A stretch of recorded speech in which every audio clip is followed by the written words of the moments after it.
सो जनाब, डिस्कशन तो ऑब्वियसली हमारी पाकिस्तान क्रिकेट टीम के इर्द गिर्द घूम रही थी, किस तरह क्या चेंजेस, क्या बेहतरी, क्या, मगर साथ ही साथ it's the 6th match that is going on. Champions trophy 2025 का छठा मुकाबला जो है वो इस वक्त जारी है रावलपिंडी के स्टेडियम में, बांग्लादेश वर्सेस न्यूजीलैंड, और इस वक्त 202 रन्स बना चुके हैं विद 7 विकेट लॉस, और 44th ओवर का इस वक्त इख्तिताम हुआ है। सो बांग्लादेश 202, कैसी परफॉर्मेंस इस वक्त बांग्लादेश की है, क्या सही ट्रैक पे चल रहे हैं कि नहीं चल रहे, इस हवाले से तो बात होगी। बट यस, पाकिस्तान क्रिकेट को बेहतर करने के लिए क्या क्या सजेशंस यहाँ पे हम डिस्कस कर सकते हैं, क्या क्या चीज़ें हम कर सकते हैं सो दैट हमें बेहतर परफॉर्मेंस देखे और बार बार ये हार्ट ब्रेक ना हो, बिकॉज बहुत हो गया, बहुत दफ़ा हो गया ये हार्ट ब्रेक, और पिछले 7 महीनों में 2 दफ़ा ये हार्ट ब्रेक हो गया। अब ये हमारे लिए बहुत सब कुछ हो गया है। बट विद दैट शुरू करेंगे अपनी डिस्कशन को। मैं हूँ सवेरा पाशा और मेरे साथ मौजूद हैं हाफिज़ मोहम्मद इमरान, और हमारे साथ मौजूद हैं लाहौर कलंदर्स के मालिक, चीफ ऑपरेटिंग ऑफिसर, उनके मैनेजर भी हैं, टीम के रहे हैं सर, समीन राना साहब। अस्सलाम वालेकुम समीन साहब। वालेकुम अस्सलाम। बहुत बहुत शुक्रिया आपका। पाकिस्तान टीम के कोच साबिक, पाकिस्तान के अंडर 19 टीम के कोच, टेस्ट क्रिकेटर एजाज़ अहमद साहब शरीक गुफ्तगू। अस्सलाम वालेकुम एजाज़ साहब। वालेकुम अस्सलाम। बहुत बहुत शुक्रिया। साबिक कप्तान पाकिस्तान क्रिकेट टीम मोहम्मद यूसुफ साहब भी हमारे साथ मौजूद। अस्सलाम वालेकुम यूसुफ साहब। वालेकुम अस्सलाम। बहुत दिल बर्दाश्ता है अवाम और अपनी पेमेंट ले लेते हैं बट परफॉर्मेंस नहीं करते। यूसुफ, क्या अब ये जो है, ये जो हम सेंट्रल कॉन्ट्रैक्ट्स की बात करते हैं, ये भी परफॉर्मेंस बेस्ड हो जानी चाहिए? इनफ इज इनफ, सीनियरिटी का बहुत ज़्यादा फ़ायदा उठा लिया बहुत सारे प्लेयर्स ने। अच्छा, ये वैसे बिल्कुल ये जो कॉन्ट्रैक्ट्स हैं ना, ये तो परफॉर्मेंस बेस होना चाहिए, प्लेयर्स परफॉर्मेंस नहीं, टीम परफॉर्मेंस।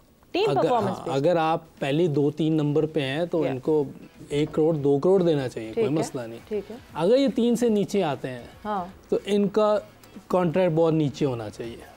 इतना ऊपर नहीं होना चाहिए। 3 से नीचे आते हैं अगर, 3 से नीचे क्या मतलब मिडिल ऑर्डर बैटर कोई बनेगा ही नहीं, फिर तो सभी कहेंगे हमें ऊपर। टीम पोजीशन रैंकिंग में, इस रैंकिंग ने तो हमें फंसा दिया। रैंकिंग प्लेयर्स की 2023 में आपने बात नहीं सुनी मेरे ख्याल मेरी। मैं कह रहा हूँ ना प्लेयर्स की परफॉर्मेंस की बात हो रही है, ना उनकी अपनी इंडिविजुअल रैंकिंग की बात हो रही है, टीम रैंकिंग की बात है, टीम परफॉर्मेंस की बात हो रही है। जब टीम जीतेगी ना, चाहे 10-10 स्कोर भी किए होंगे, आवाम खुश होगी। बिल्कुल। तो जब टीम जीतेगी तो रैंकिंग ऊपर आएगी ना। तो तीसरे नंबर तक टीम रहे वनडे T20 टेस्ट में, तो इनको जितना ये डिमांड करते हैं देने चाहिए। लेकिन इनसे नीचे आए ना, चौथे पे भी आए, तो इनको नहीं देने चाहिए। और ये मेरा ख्याल है कि जब मैं सिलेक्टर था, जब अमेरिका से हारे हैं, उस वक्त मैंने ये बातें की थी। ये 2030 में वैसे कोई परफॉर्मेंस बेस्ड आप लोग के साथ भी हुआ था? कब? 2003 में हमने जब 2003 का वर्ल्ड कप खेलने गए हैं, चेयरमैन साहब तोकीर ज़िया साहब ने कहा था अगर परफॉर्मेंस सही नहीं होगी फीस कटेगी, और हमारी फीस कटी थी। कुछ भी नहीं मिला होगा। अगर हम फीस कट गई थी और आधा मैच जीते थे। समीन साहब, ये जो अभी राय सुनी आपने, ये जो खिलाड़ियों की कारकर्दगी भी बात हो रही है कि थक तो नहीं गए हैं खिलाड़ी पाकिस्तान के?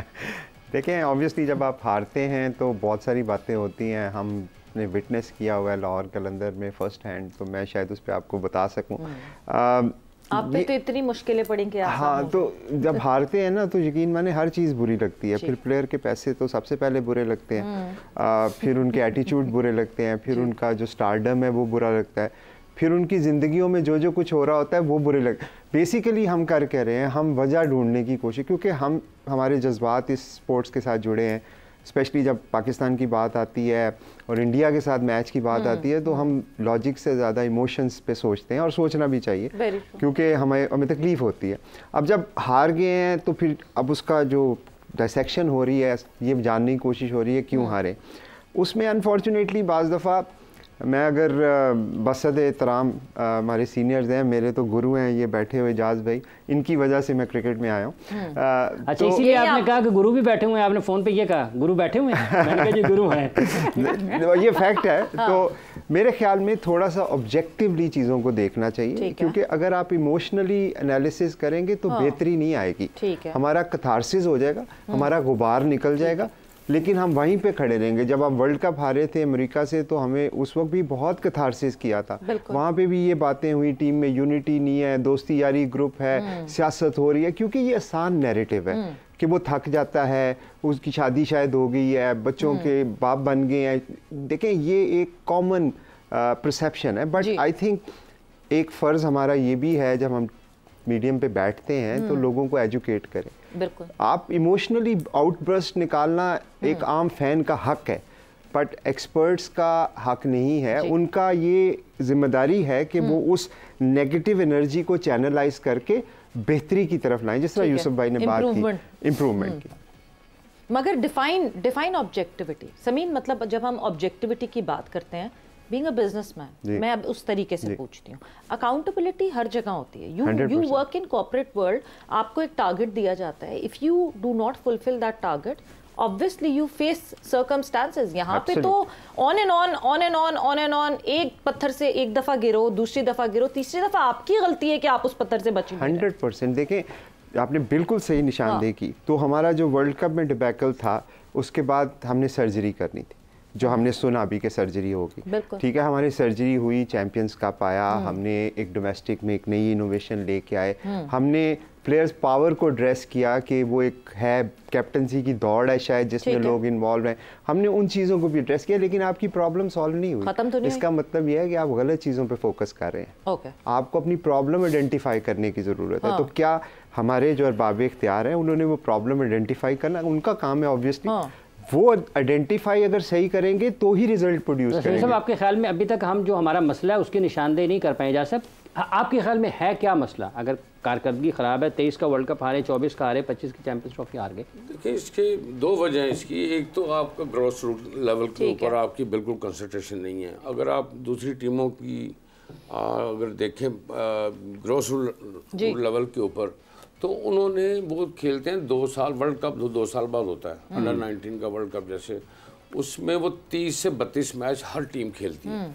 हम 10 से 12 साल खेलते हैं, और कोरोना के टाइम पे हमने 1 मैच नहीं खेला हमने, ठीक है ना। तो एक तो हमें वहाँ पे कंसंट्रेशन हमारी बड़ी, ठीक है, वो तो लॉन्ग टर्म प्लान हो गया हमारा। जी बिल्कुल। और दूसरा हमने 2016-2017 में लास्ट एकेडमी लगाई, ठीक है। हमारे प्लेयर्स जो हैं वो अकेडमीज के अंदर आज जो है वो आते थे 4 महीने के लिए, जब सीज़न ऑफ होता है तो 4 महीने वहाँ पे उनको ट्रेन किया जाता है। अब आपके पास 5 हाई परफॉर्मेंस सेंटर बन गए हैं, 200 प्लेयर्स को आप अकोमोडेट कर सकते हैं उन 4 महीनों में। वो उस पूरे प्रोसेस से गुजरते हैं गर्मी के अंदर, उनकी फिटनेस लेवल भी, उनका स्किल लेवल भी, उनका क्लासरूम में how to deal the media के साथ कैसे बात करनी है।